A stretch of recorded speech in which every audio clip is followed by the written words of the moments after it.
Oke, baik. Boleh kita mulai ya untuk perkuliahan kita pada siang hari ini. Siang, Bun. Oke, baik. Bismillahirrahmanirrahim. Assalamualaikum warahmatullahi wabarakatuh. Waalaikumsalam warahmatullahi wabarakatuh. Selamat siang dan salam sejahtera untuk kita semuanya. Baik teman-teman, mau ngawali kegiatan pada siang hari ini, kita berdoa terlebih dahulu. Semoga aktivitas teman-teman, perkuliahan teman-teman hari ini diberikan kelancaran. Berdoa sesuai dengan agama dan kebiasaan masing-masing, persilahkan.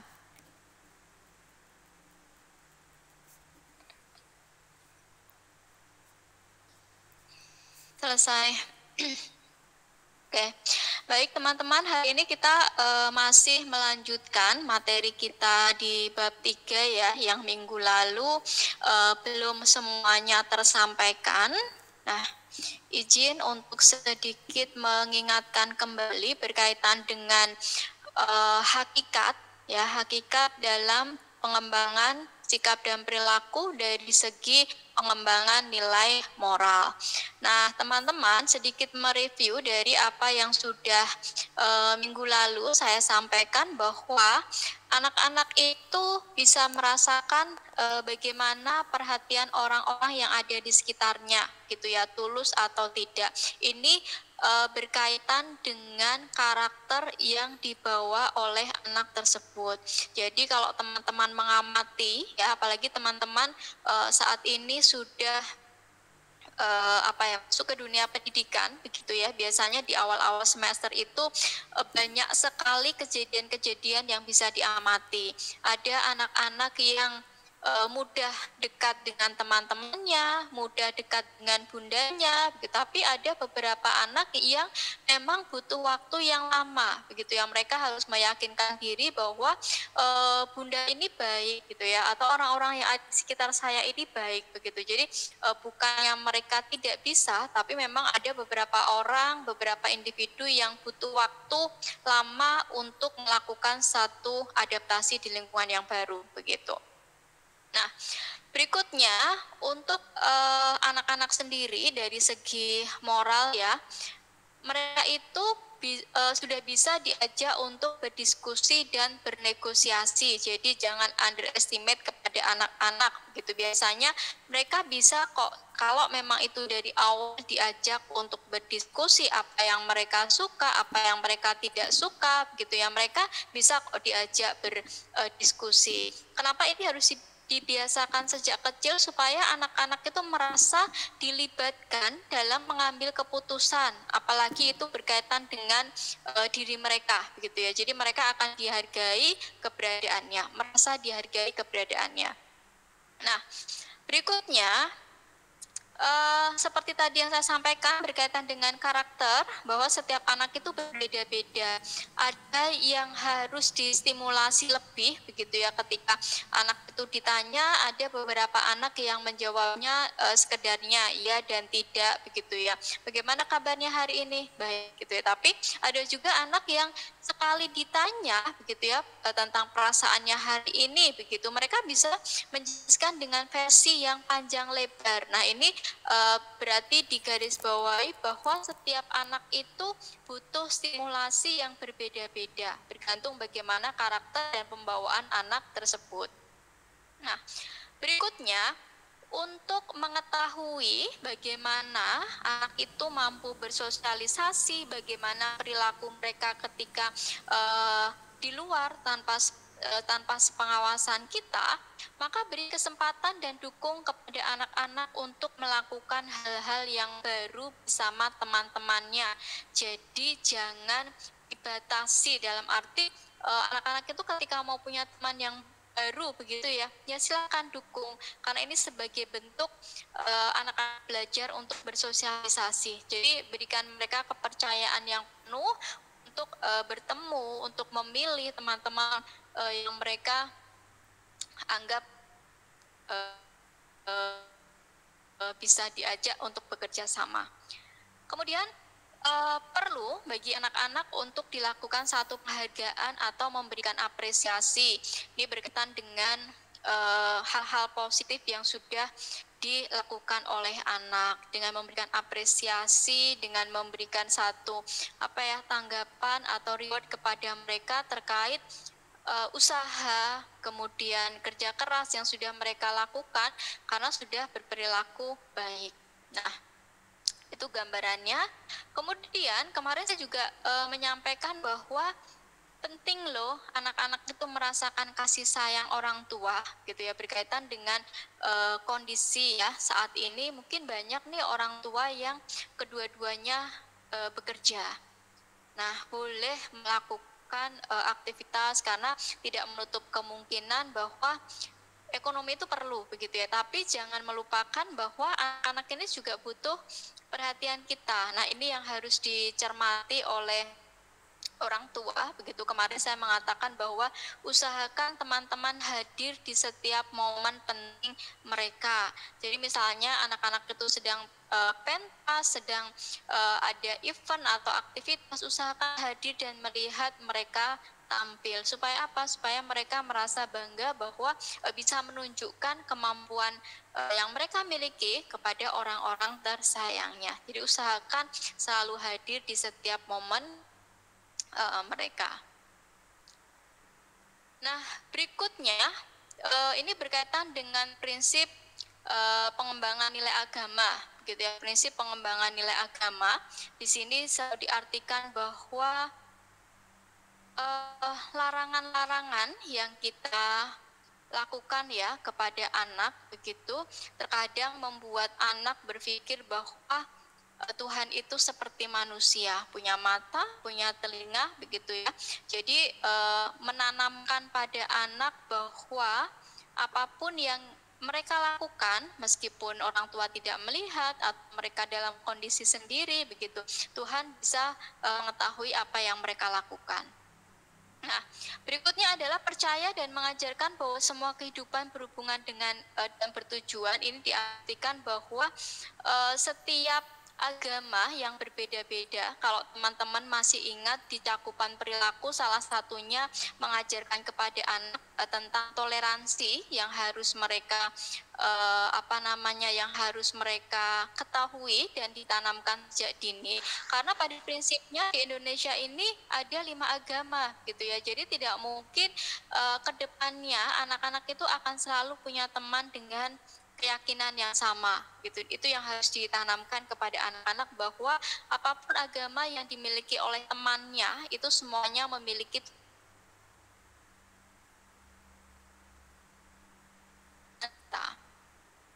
Berikutnya adalah belajar untuk menyimak kata anak. Nah, seperti yang sempat ya saya sampaikan bahwa sesibuk apapun ketika anak-anak itu butuh kita gitu ya untuk mendengarkan cerita mereka, untuk mendengarkan curhat mereka atau bahkan keluhan mereka, maka luangkan waktu supaya apa? Supaya anak-anak itu merasa keberadaannya dihargai.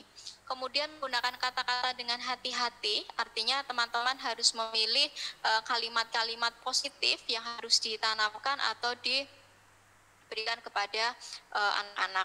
Kemudian memberikan izin dan mendorong terhadap mimpi-mimpi mereka. Kalau secara umum atau biasanya anak itu kalau ditanya nanti besarnya mau jadi apa, nah, kebanyakan mau jadi polisi atau dokter itu ya. Jadi itu adalah cita-cita yang sering muncul pada anak-anak. Apapun itu dukung sesuai dengan harapan anak begitu.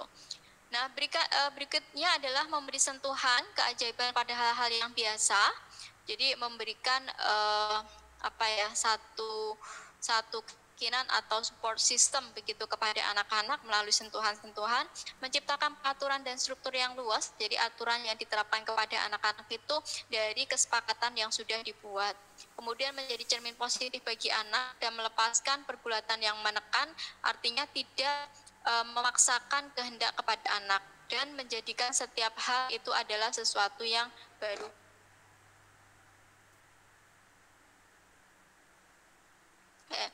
Nah,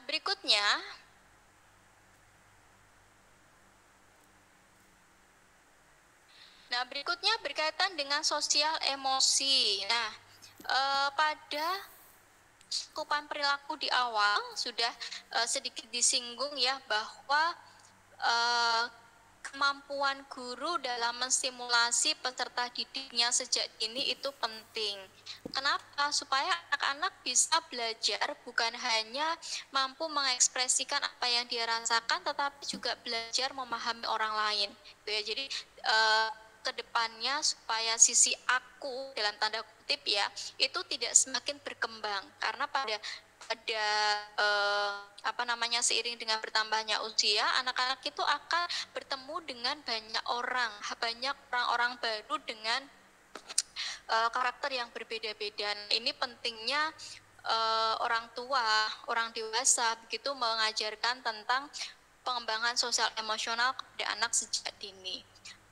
Kemudian ada beberapa prinsip yang harus diterapkan dalam pengembangan sosial emosional ini. Yang pertama adalah menyadari perasaan sendiri dan orang lain. Jadi kalau di sini bisa diartikan bahwa bisa membedakan mana yang bisa dilakukan untuk kepentingan sendiri dan mana yang harus diprioritaskan ketika itu menjadi kepentingan bersama, gitu ya.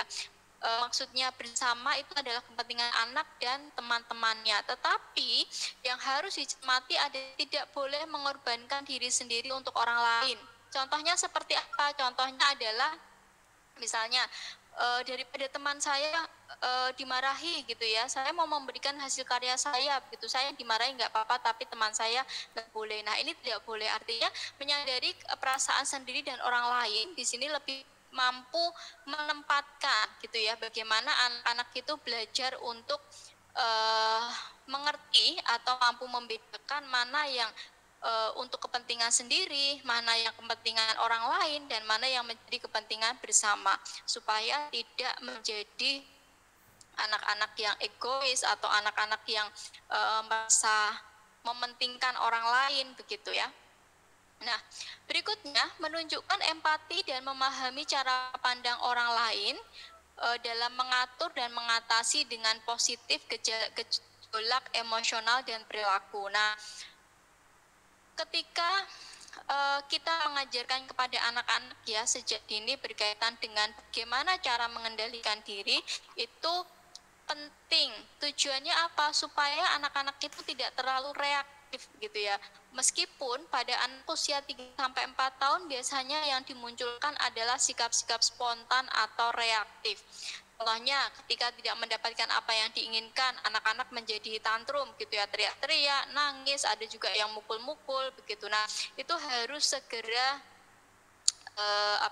ditreatment begitu ya, dalam arti supaya anak ini belajar untuk mengendalikan emosinya atau mampu berperilaku positif.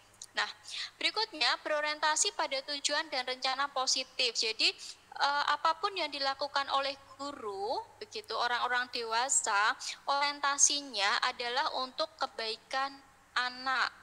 Ya, jadi jangan mempersepsikan bahwa supaya saya mendapatkan pujian dari orang tua, mendapat pujian dari kepala sekolah, kalau saya bisa mentertibkan anak begitu. Tapi semuanya lebih kepada perkembangan anak gitu. Kemudian menggunakan kecakapan sosial positif dalam membina hubungan. Nah, kecakapan sosial positif ini berarti mengajarkan kepada anak untuk bersikap sportif ya. Artinya ketika di dalam sebuah tim, dia mampu untuk menghargai hasil karya orang lain, menghargai pendapat orang lain begitu ya, dan persaingan positif ya atau persaingan sportif itu sudah ditanamkan sejak dini. Jadi ya ada nih yang namanya saingan untuk mendapatkan untuk mendapatkan perhatian guru begitu ya, tapi lebih pada hal-hal yang positif supaya apa? Supaya anak belajar untuk menerima hasil sesuai dengan kenyataan, karena tidak semua hal yang mereka harapkan itu sesuai atau bisa terjadi. Nah, berikutnya dari segi agama yang secara umum sudah disampaikan bahwa anak-anak itu biasanya lebih kepada sesuatu yang sederhana gitu. Artinya informasi dari orang-orang dewasa ketika mengatakan oh tidak boleh berbicara kotor, tidak boleh mengambil benda orang lain karena Tuhan melihat dan sebagainya. Nah, itu persepsikan bahwa Tuhan itu di mana-mana dan Tuhan itu bisa melihat. Nah, dari segi moral di pertemuan pertama kita sudah membahas ya ada 3 tahapan perkembangan moral menurut Cockburn. Ada prakonvensional, konvensional, dan pasca konvensional, di mana masing-masing tahapan perkembangan moral itu terjadi sesuai dengan tingkatan usianya. Tidak bisa langsung tiba-tiba oh anak itu melakukan kebaikan karena keinginan sendiri begitu ya, tidak bisa langsung seperti itu. Biasanya semuanya berproses. Ada yang namanya melakukan kebaikan karena ingin mendapatkan reward nih dari orang tua, dari ibu guru begitu ya. Ada juga yang melakukan kebaikan karena takut nih kalau saya nggak baik saya nggak punya teman, makanya saya harus berbagi dengan orang lain. Nah, gambarannya seperti itu. Nah, karena tahapan yang tertinggi menurut Colbert adalah tahapan pasca konvensional, di mana anak-anak itu melakukan sesuatu hal karena memang dorongan dari diri sendiri. Nah, kemudian berikutnya adalah tahapan perkembangan agama. Di sini ada 3 tahapan perkembangan agama. Bentar. Yang pertama adalah tahap dongeng atau the fairy tale stage. Ini adalah satu bentuk penanaman nilai agama begitu ya, dari dongeng-dongeng atau cerita yang disajikan dari buku atau dari video begitu. Itu yang lebih banyak muncul. Jadi anak-anak itu mengenal mengenal agama dari cerita yang disampaikan oleh guru. Nah, yang kedua adalah tahap kenyataan. Nah, tahap kenyataan ini biasanya dialami oleh anak-anak usia 7 sampai 12 tahun. Jadi di sini anak-anak itu sudah mulai mengenal agama secara nyata. Jadi bukan hanya anak itu bisa beribadah ya. Misalnya kalau untuk anak-anak begitu ketika yang muslim ya, misalnya melakukan sholat itu hanya satu bentuk pembiasaan, tetapi pada tahapan perkembangan kenyataan ini anak-anak sudah bisa melakukan sholat dengan benar termasuk dengan hafalannya. Ini termasuk pada tahapan kenyataan karena biasanya dilalui oleh anak-anak di usia 7 sampai 12 tahun. Nah, berikutnya yang ketiga adalah tahap individual atau the individual stage. Nah, pada tahapan ini biasanya dialami oleh anak-anak usia 13 sampai 18 tahun. Nah, tidak menutup kemungkinan untuk anak-anak yang besar dari keluarga yang penanaman agamanya kurang, biasanya pada usia ini anak-anak itu berusaha mencari agama yang membuat mereka yakin gitu ya. Jadi tidak menutup kemungkinan nih ketika penanaman agamanya dari keluarga itu tidak mendalam, bisa jadi anak-anak itu akan berpindah keyakinan. Kenapa? Karena dia tidak menemukan jawaban dari penanaman yang awal.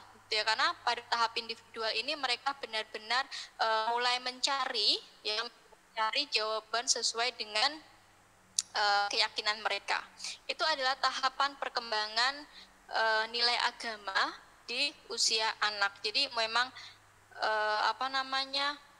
karakteristik sesuai dengan usianya juga. Jadi tahapan dongeng itu merupakan anak-anak itu mulai percaya agama dari cerita-cerita yang disajikan. Kemudian pada tahapan kenyataan ini anak-anak itu mulai bisa melaksanakan ibadah bukan hanya dari gerakan tapi dari bacaannya juga. Kemudian pada tahapan individual ini anak-anak mulai mencari agama mana sih yang paling bagus begitu ya. Kalau pondasinya dari keluarga itu tidak kuat, maka tidak menutup kemungkinan anak-anak itu akan berpindah mencari agama yang lain. Sebentar ya.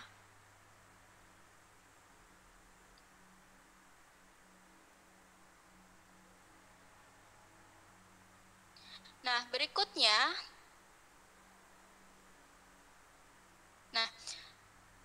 adalah konsep perkembangan nilai agama pada masa anak-anak ditandai dengan karakteristik sebagai berikut. Yang pertama adalah kurang mendalam atau tanpa kritik. Persepsinya ini hampir sama dengan anak-anak itu tidak akan banyak bertanya berkaitan dengan agama karena masih pada fase yang mereka manut begitu ya dengan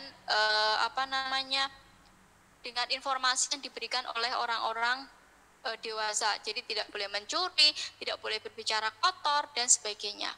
Kemudian berikutnya pada tahapan egosentris. Nah, pada tahapan egosentris ini anak-anak sudah mulai bisa menyampaikan pendapatnya begitu ya. Artinya sudah mulai bisa mengemukakan ide-ide berkaitan dengan berkaitan dengan sesuatu jika tidak relevan atau tidak cocok dengan kondisinya gitu ya. Muslim misalnya diminta untuk bangun sholat subuh atau sholat tepat waktu begitu ya, itu yang biasanya akan mereka sangka sebentar nanti dan sebagainya. Nah, berikutnya karakteristik berikutnya adalah antropomorfis. Antropomorfis ini bisa dikatakan bahwa Tuhan itu memiliki bentuk sama seperti manusia, hanya tidak terlihat begitu ya. Mungkin di zaman kuno Tuhan itu punya bentuk ya seperti dewa-dewa begitu ya yang ada di imajinasi mereka.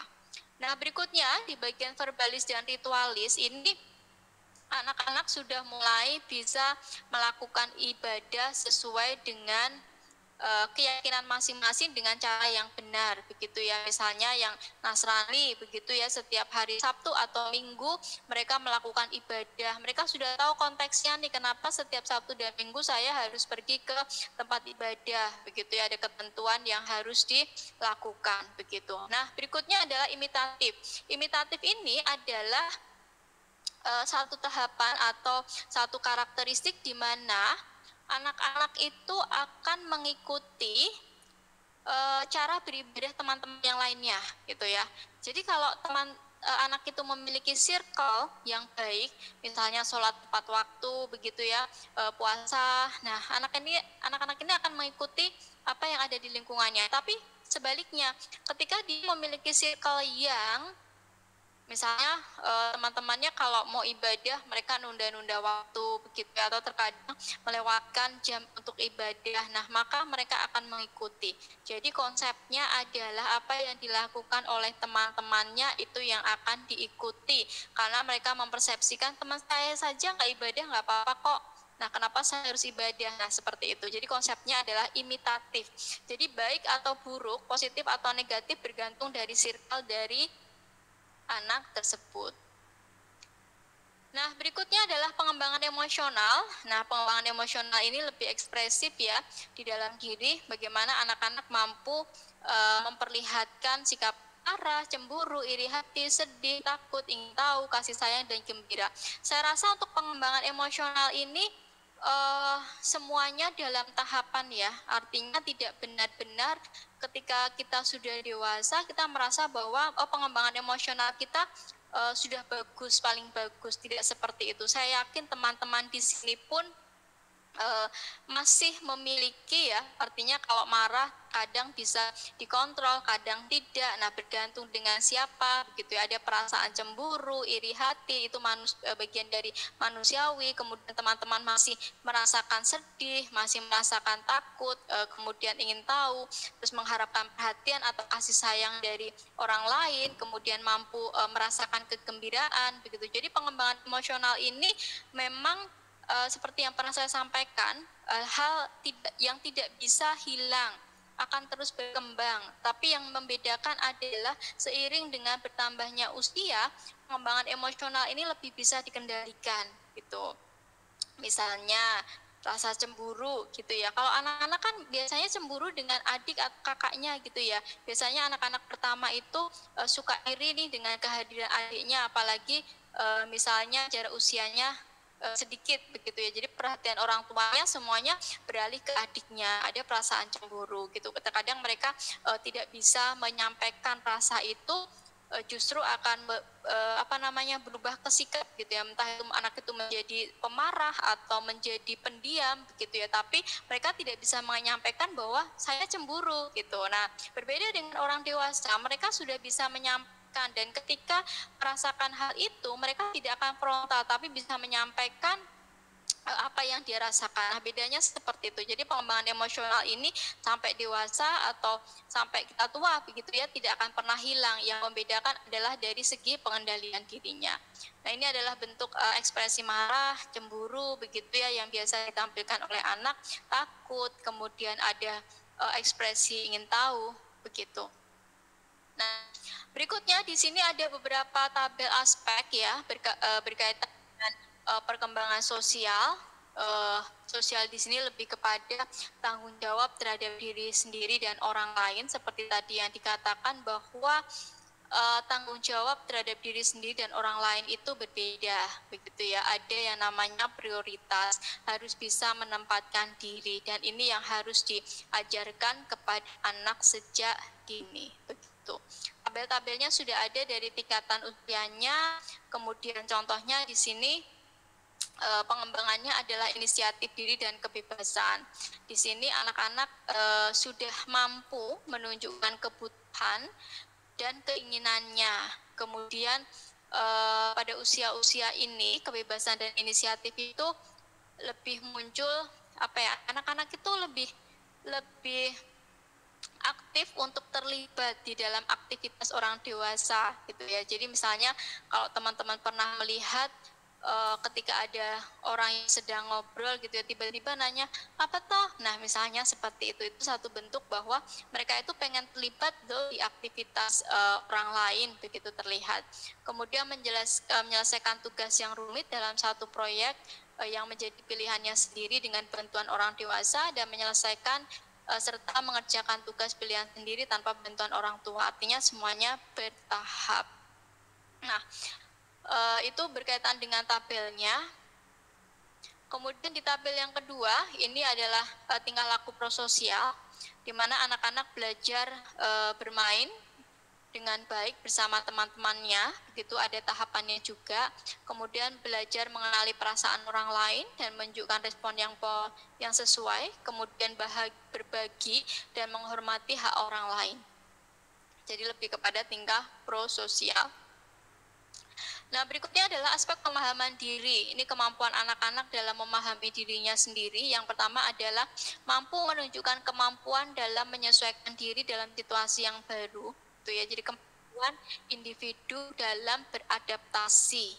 Nah, ini ada satu prosesnya di setiap anak yang berbeda-beda gitu.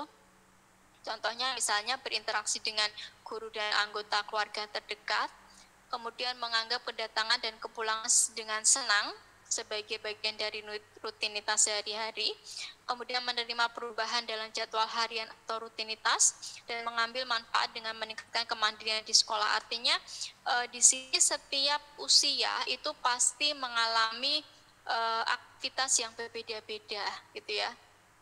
Jadi lebih mengajarkan kepada anak bagaimana menerima setiap perubahan yang terjadi pada lingkungannya.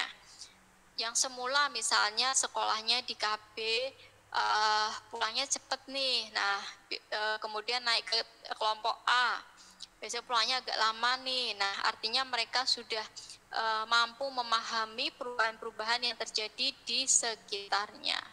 Nah, gambarannya seperti itu teman-teman berkaitan dengan hakikat pengembangan perilaku anak. Selain tidak underestimate ya terhadap apa yang dirasakan oleh anak, ada beberapa hal yang memang secara keseluruhan anak-anak itu lebih peka dibandingkan orang dewasa.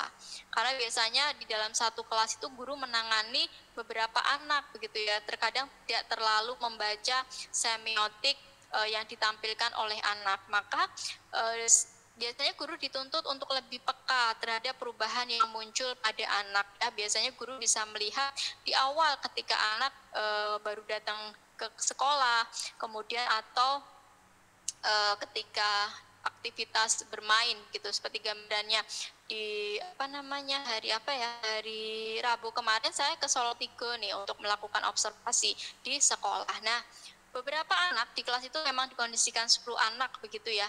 Ada satu anak yang terlihat berbeda kata gurunya. Biasanya anak ini ceria, tapi kok kenapa ya hari ini tiba-tiba dia tetap mengikuti aktivitas tapi tidak seperti biasanya. Nah, akhirnya di tengah-tengah proses pembelajaran itu gurunya bertanya kenapa gitu. Ternyata jawabannya simple, bukan karena dia tidak suka dengan proses pembelajarannya atau aktivitasnya, tapi ternyata dia telat bangun atau bangun kesiangan sehingga tidak sempat makan. Nah, gurunya menanyakan, terus akhirnya kenapa tidak semangat? Saya lapar bun, gitu. Jadi hal-hal semacam ini yang memang guru dituntut untuk peka terhadap apa yang ditampilkan oleh anak. Apalagi kalau guru itu megang kelas, ya pasti setiap hari melihat anak ini seperti apa karakternya, kok hari ini begini, begitu ya. Jadi kepekaan guru itu penting. Nah, setelah itu menyampaikan kalau dia lapar dan diberi kesempatan, setelah makan dia juga kembali gitu ya. Jadi mungkin dirasa sangat simpel, tapi perhatian guru yang seperti itu yang dibutuhkan oleh anak begitu. Gambarannya seperti itu teman-teman, termasuk dalam kemampuan tadi ya, tahapan beragama.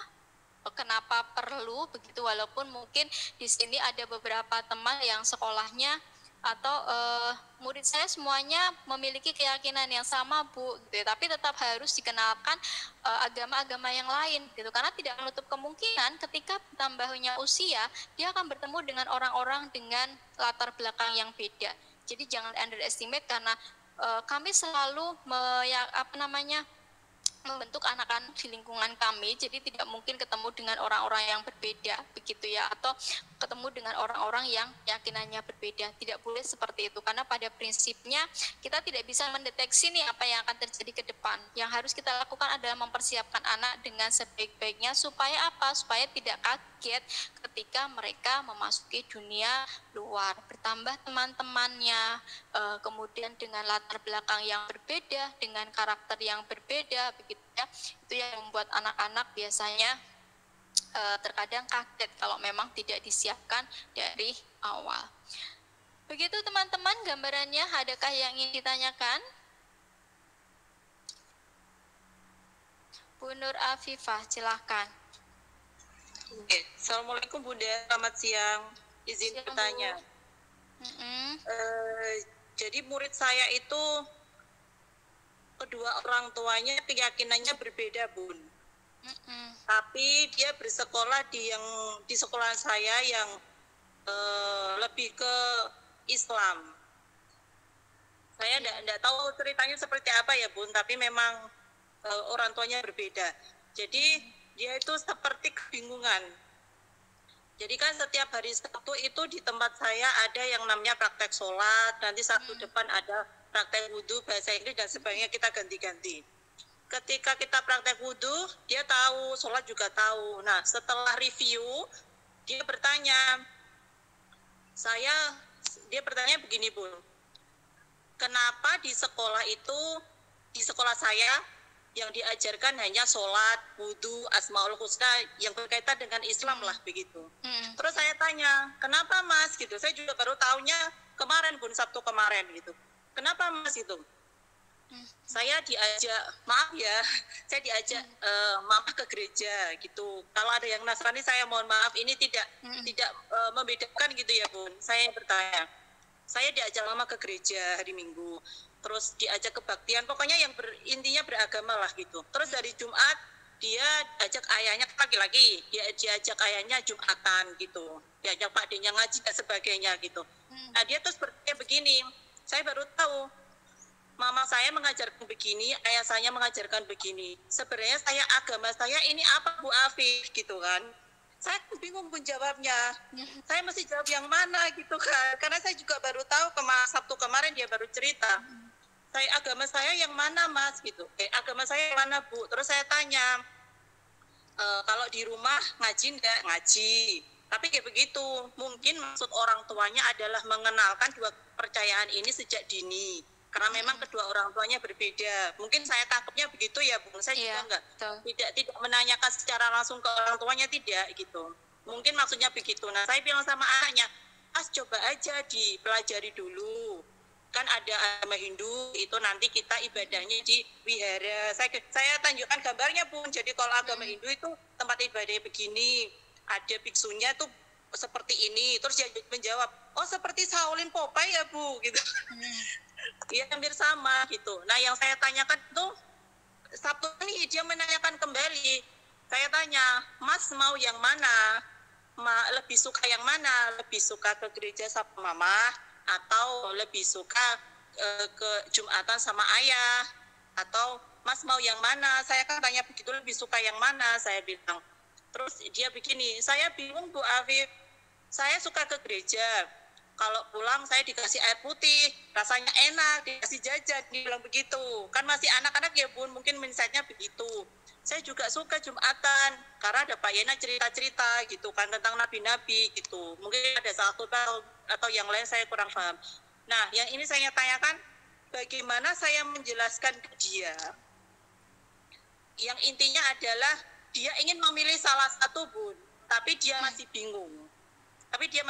Dia lebih dominan yang mana. Tapi kedua orang tuanya tidak memaksa. Ketika saya tanya sama orang tua, karena ini orang tuanya memang beda keyakinan tapi sudah berpisah, tapi masih dalam ikatan pernikahan gitu loh Bun. Nah saya tanya ke mamanya, Mah, si Mas ini tadi tanya saya begini gitu. Nah terus mamanya hanya garis besarnya saja, iya Bu, saya memperkenalkan dari kecil gitu, intinya begitu gitu. Saya tidak terlalu banyak tanya. Nah yang saya tanyakan adalah bagaimana saya menjelaskan si anak ini.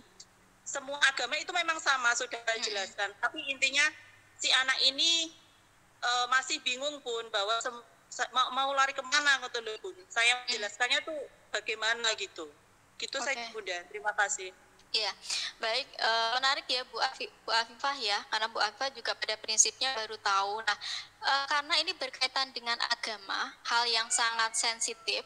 Yang pertama yang ingin saya apresiasi di orang tuanya adalah tidak memaksa dan memperkenalkan kepada anak berkaitan dengan masing-masing cara beribadah, begitu ya. Jadi tidak ada diskriminasi yang muncul. Karena mungkin orang tuanya benar-benar universal ya, ini adalah bagian dari resiko ketika punya atau berkomitmen dengan yang berbeda agama. Saya yakin kedua orang tuanya sudah memikirkan hal yang panjang gitu ya Bu. Nah kebingungan yang terjadi pada anak itu adalah hal yang wajar Bu.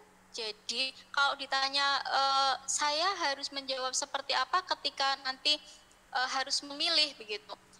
Tidak perlu memberikan option, oh agama A bagus, agama B juga lebih bagus ya. Karena anak-anak ini punya pandangan sendiri. Yang bisa dipastikan pada usia ini, anak-anak itu masih belum bisa memilih Bu. Ya, karena dari kita sendiri ya, contohnya kita sendiri, kita kan punya agama atau keyakinan itu dari keturunan ya. Benar nggak? Dan kita bisa memahami, kita bisa sholat, kita punya hafalan, itu karena satu pembiasaan yang ditanamkan oleh orang tua kepada kita, begitu. Nah, yang harus Bu Afifah sampaikan, apa yang dilakukan orang tuanya itu sudah bagus. Bu Afifah hanya perlu menguatkan saja berkaitan dari, karena di sini sekolahnya Muslim ya Bu ya. Jadi Bu Afifah bisa memberikan gambaran berkaitan dengan cara beribadah di agama Islam gitu. Kalau dia sharing ketika berdoa, ketika saya pergi ke tempat ibadah satunya, saya nggak perlu pakai peci misalnya. Itu kenapa Bu? Nah, bisa dijelaskan bahwa memang setiap agama memiliki cara beribadah masing-masing. Misalnya kenapa saya melihat ayah saya beribadahnya 5 kali sehari gitu, sedangkan bunda saya ke tempat ibadahnya hanya di satu minggu misalkan 2 kali begitu ya. Cukup tanamkan hal-hal yang positif berkaitan dengan apa yang Bu Afifah sampaikan. Karena di masa sekarang kan mereka paham yang baik ya Bu ya. Dan saat ini pun kalau dikatakan apakah dia bisa memilih, tidak Bu. ya. Nanti mereka akan mulai bisa meresapi itu ketika mereka sudah sudah bisa mengambil keputusan untuk kehidupan mereka. Artinya pada tahapan kenyataan usia sampai 12 tahun itu mereka sudah mulai berpikir. Walaupun tidak sepenuhnya mereka akan mengambil keputusan, oh saya mau ambil yang ikut mamah misalnya. Itu tidak menutup kemungkinan juga nanti ketika dia ada masalah ataupun dia menemukan satu circle yang bisa memberi jawaban atas pertanyaan-pertanyaannya, dia bisa berpindah keyakinan lagi. Begitu. Jadi kalau terkait dengan pilihannya ya itu kembali lagi karena kepercayaan anak ya Bu ya. Tapi yang bisa Bu Afifah sampaikan adalah ketika di sekolah silakan memberikan pembelajaran agama sesuai dengan apa yang harus diberikan begitu ya, tanpa menjelekkan di agama yang lain begitu. Saya punya pengalaman Bu, saya punya teman yang satu keluarga itu agamanya beda-beda. Ada Kristen, Muslim, Katolik, ada Konghucu juga begitu ya. Dan teman saya itu dia sudah pernah mengikuti semua agama. Endingnya saat ini itu dia memilih agama Muslim. Saya tanya kenapa awalnya dia Muslim ya, karena dari dia dari pencarian gitu ya, dia merasa tidak tenang, kemudian ada beberapa dia ketemu dengan orang sampai dia menemukan jawaban sendiri. Nah, memang dilemanya anak yang lahir dari agama yang berbeda adalah anak itu harus mencari jalannya sendiri begitu Bu, yang meyakinkan. Khawatirnya apa, nanti ikut ayahnya tapi ternyata dia nggak serak nih dengan apa yang ditanamkan, akhirnya dia berpindah ikut bundanya gitu ya. Tapi tidak menutup kemungkinan ketika dia tidak menemukan jawaban itu, dia akan mencari agama yang memang berbeda dari kedua orang tuanya. Itu tidak menutup kemungkinan begitu, karena pondasi seperti yang saya katakan tadi, pondasinya tidak kuat. Terkadang yang lahir keturunan dia sudah punya agama yang sama kedua orang tuanya, ada juga yang setelah dewasa dia punya agama yang berbeda dari kedua orang tuanya. Mungkin pernah mendengar cerita itu ya, dan itu banyak begitu ya. Nah, ini yang harus dibentuk saat ini adalah memberi pemahaman kepada anak itu secara universal bahwa semua agama itu memiliki tujuan, yang membedakan hanya cara beribadahnya.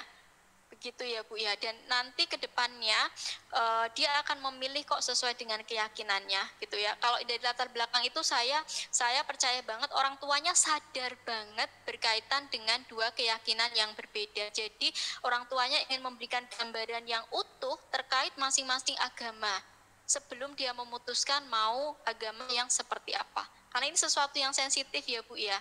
Mungkin ada dua keluarga yang nantinya akan bertentangan ketika, oh saya mengikut ayah nih, ada satu sisi keluarga ibu yang tidak terima begitu ya. Jadi mungkin orang tuanya berpikir bahwa nanti kalau anaknya sendiri yang mengambil keputusan itu akan lebih baik begitu. Pasti itu nanti ketika anak itu sudah dewasa. Begitu Bu Nur Afifah. Termasuk pengalaman saya itu, teman saya usia berapa ya, 35 itu dia baru bisa menentukan ya, semoga ini yang terakhir, karena dia sudah pernah mencoba semua agama Bu gitu. Saya mau pindah agama ini gitu, ternyata nggak enak nih gitu. Terus waktu saya bertanya kenapa memutuskan untuk Muslim, dia tidak mau berpindah ke Muslim di awal itu kenapa, karena dia nggak mau puasa Bu, itu yang dia hindari. Kan di Muslim ada ya bulan Ramadan yang kita harus berpuasa penuh itu, padahal di agama lain juga ada puasa gitu ya. Nah itu yang di awal-awal dia hindari, tidak mau ikut masuk ke Islam, itu salah satunya itu. Tapi semua kembali lagi ke individunya, bahwa bukan hanya anak yang lahir dari keluarga yang beda keyakinan, bahkan anak-anak yang lahir dari keluarga yang punya keyakinan yang sama, kalau pondasinya tidak kuat itu juga bisa berbeda dari orang tuanya. Ya, yang harus kita tanamkan ini berkaitan dengan kemampuan toleransi anak saja. Tidak perlu supaya mereka akan memahami nanti kalau suatu hari nanti dia memilih ikut ayahnya, dia akan menghargai cara keluarga ibunya untuk beribadah. Kemudian akan ikut merayakan juga di hari raya yang berbeda, misalnya itu hari besar yang berbeda begitu. Ya kan anak-anak masih itu tadi, ketika ditanya kenapa beribadah di hari Minggu banyak ini gitu, dapat senang ketika di Muslim nanti kalau Ramadan juga habis sholat dapat senang. Nah misalnya seperti itu ya, kalau di muslim kan ada seperti itu, salat tarawih dapat salat naik. Nah, itu masih hal-hal yang menarik perhatian mereka. Tapi untuk memutuskan saya mau ambil agama yang mana, itu anak-anak butuh waktu. Dan misalnya itu panggilan dari hati, Bu, tidak bisa dipaksakan. Yang Bu Afat sampaikan itu sudah bagus, sesuai dengan agama. Ibu boleh mengajarkan apa yang memang sesuai dengan di sekolahnya Ibu ya, Bu, tanpa melakukan intervensi, oh harus ini, harus ikut ini, enggak. Tapi semuanya dikembalikan ke anak. Paling enggak pondasinya dari dua agama yang dianut oleh orang tuanya tidak benar-benar nol. Orang tuanya kalau saya melihat mencoba memberikan yang terbaik versi mereka dengan mengenalkan beberapa agama yang memang dianut oleh kedua orang tuanya supaya supaya anak itu punya gambaran. Begitu ya Bu Afifah ya. Yeah, terima kasih Bunda. Ya. Oke, baik. Begitu Bu Purnamasari, silakan. Ya Bun, Assalamualaikum Bun. Waalaikumsalam. Ini saya punya murid Bun. Anaknya itu dibilang dari mulai start masuk sampai pulang itu aktif sekali Bun. Nah, kalau sudah masuk ke kelas itu tidak mau mengikuti kegiatan apapun. Jadi kalau teman-temannya sudah kita kumpul, biasanya kan kita bikin lingkaran, kita halakoh, kita berdoa dulu. Yang satu ini tidak mau Bun. Jadi pokoknya maunya dia tuh main terus. Nah, itu kadangnya cuma bertahan 5 menit Bun. 5 menit dia main, merasa aku kok bosen ya, nggak ada teman.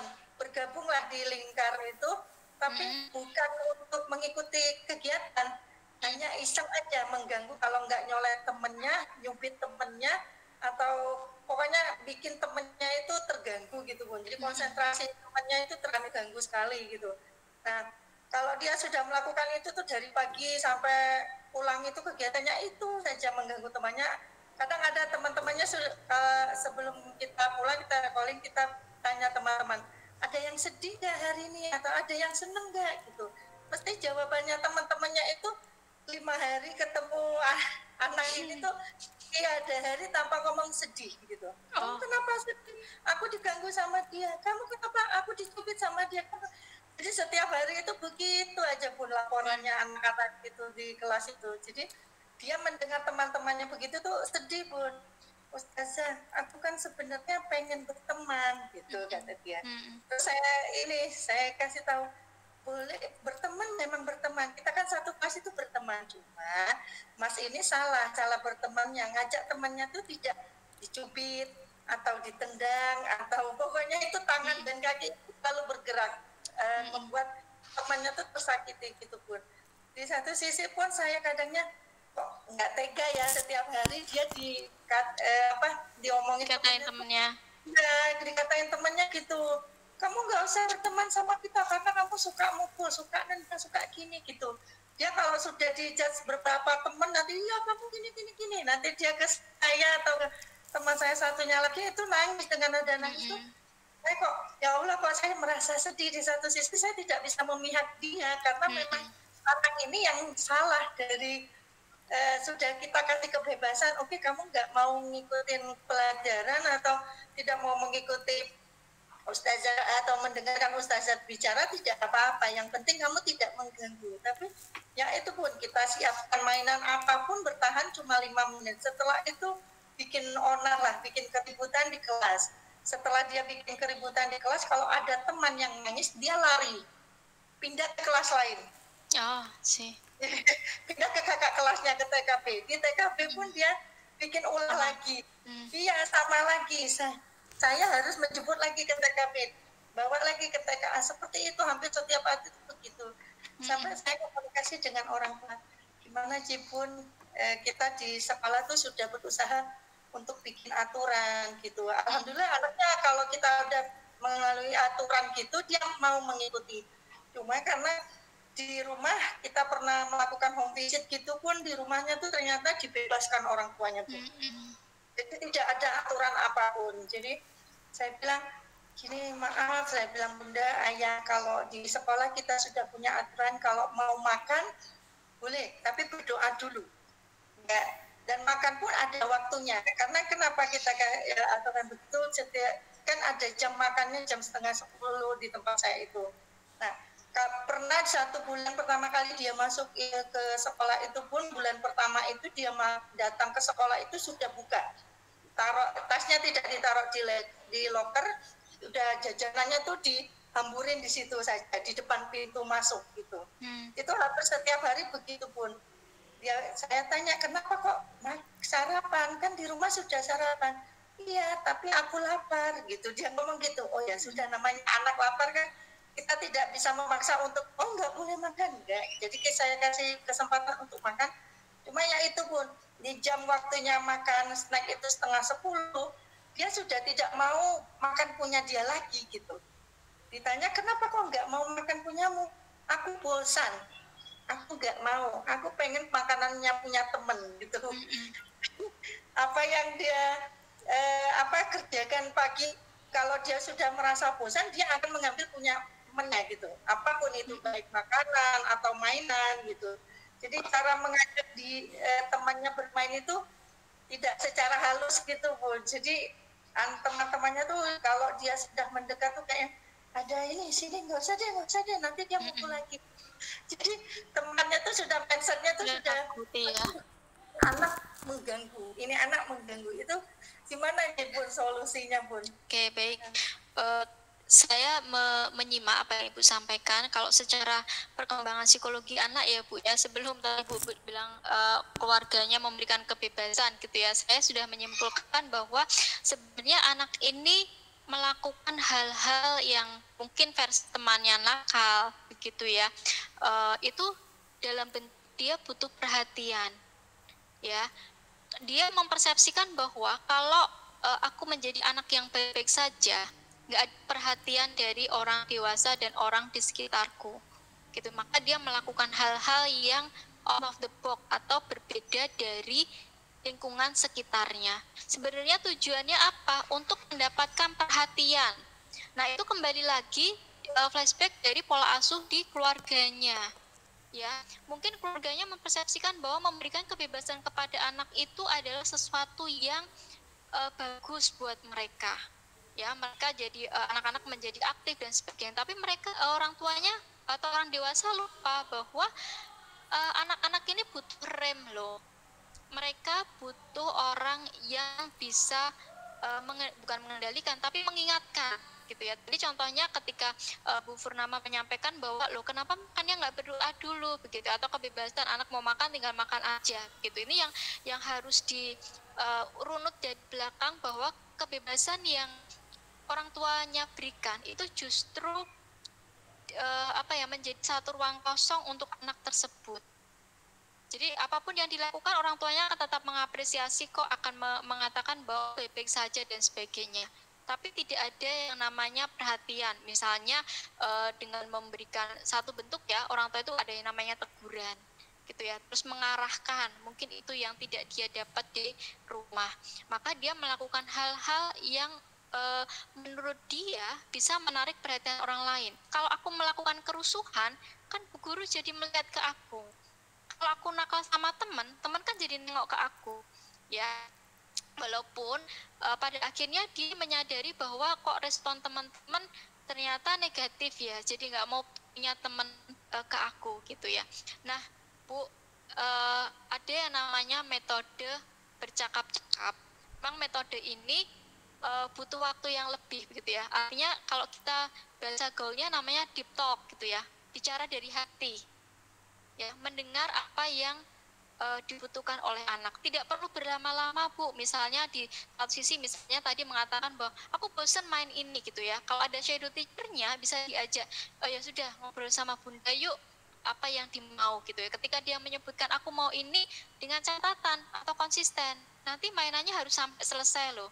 Jadi mencoba mendengar apa yang mereka inginkan, dan guru juga membuat kesepakatan gitu ya. Jangan sampai 5 menit kita sudah belajar menuruti nih apa yang mereka mau, tapi hanya 5 menit kemudian dia kabur lagi dan kabur lagi.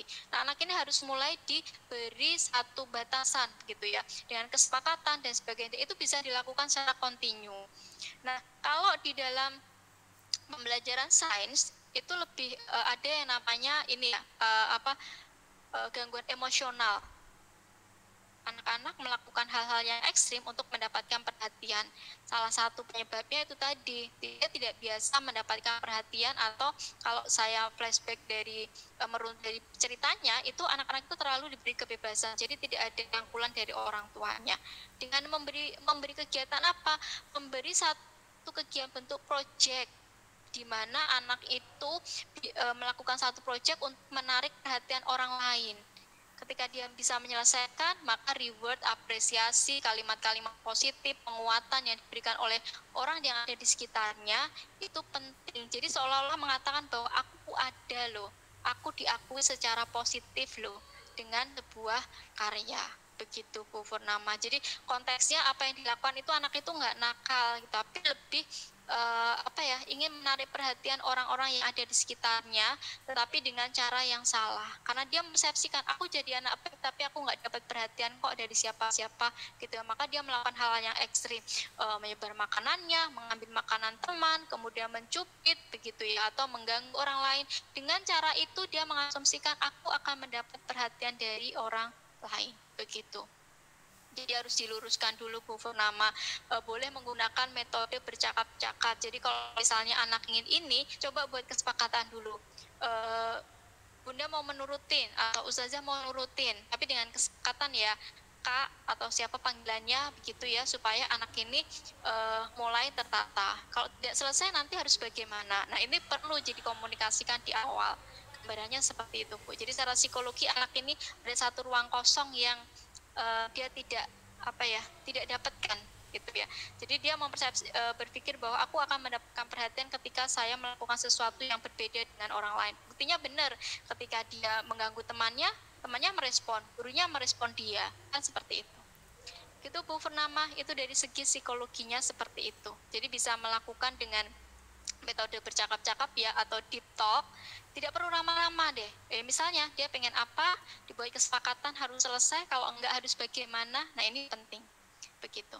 Boleh dicoba ya Bu Purnama ya. Oke.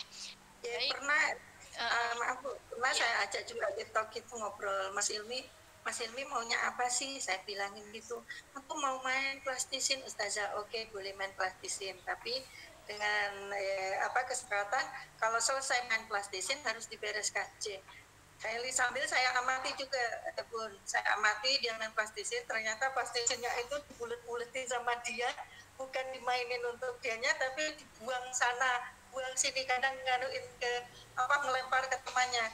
Terus saya tegur lagi, katanya buat main. Iya, ini mainnya begini. Oh, saya bilang tidak. Kalau main plastisin bukan main dilempar-lempar, itu bukan main namanya. Saya bilang, kamu sama aja mengganggu teman lagi. Teman sudah ibaratnya mengerjakan kayak menggambar gitu, kamu lempar lagi dengan plastisin. Plastisin itu dimainkan seperti apa? Kamu bisa membentuk ular, atau kamu membuat lingkaran, membuat huruf, kamu bisa. Ini sama saya tuh sudah dikasih kayak model cetakan gitu Bu. Bu Nama, maaf saya potong. Itu ada guru pendampingnya nggak khusus anak itu? Ada. Di kelas saya tuh ada 12 anak Bun. Nah jadi anak saya itu yang ada yang memancing temannya untuk marah, ada yang gampang tergoda, gampang emosi, ada yang satunya yang nangis, ada yang memprovokator dalam arti kata, iya kamu tuh gini, terutama anak perempuan gitu. Jadi kalau ada teman laki-laki atau teman perempuannya diganggu, ada salah satu itu, kamu sih makanya kalau kamu nakal nggak ganggu kita dan nakalin nggak usah di kelas ini. Jadi dia makin digituin tuh makin emosi gitu, makin aktif gitu. Saya dan teman saya berusaha kalau sudah tidak kondusif lagi, saya memegang anak ini, yang teman saya teman-teman yang sebelah sini, ayo anak-anak tidak bicara begitu, Ustazah sudah bilang berkatalah dengan baik, sayang teman. Maka dia itu makin dipancing temannya dengan kata-kata yang nggak enak, itu makin meledak emosinya gitu. Dengan gitu kita ya, saya kalau dia sudah meledak emosinya, cuma satu yang saya lakukan, saya peluk, saya dekat kuat-kuat gitu, biar dia merasa saya dilindungi gitu, dalam arti kata biar temannya nggak, karena kadang ada temannya tuh yang menyerang tiba-tiba Bu. temannya anak murid saya itu ada satu tuh yang tidak bisa menahan emosi itu. Jadi saya bilang, Allah Akbar, ini kalau sudah riuh gitu tuh saya dan teman tuh sudah, wah ini harus ada satu yang dalam hati kata kita pindahkan dulu. Gitu. Kita kan tidak ada di dalam kelas ini. Karena kalau ada di dalam kelas ini tidak akan selesai. Nanti malah tambah riuh, tambah ada yang nangis, ada yang berantem, ada yang ini gitu. Ya, untuk anak ini memang butuh satu pendamping khusus ya Bu, atau elaborasi.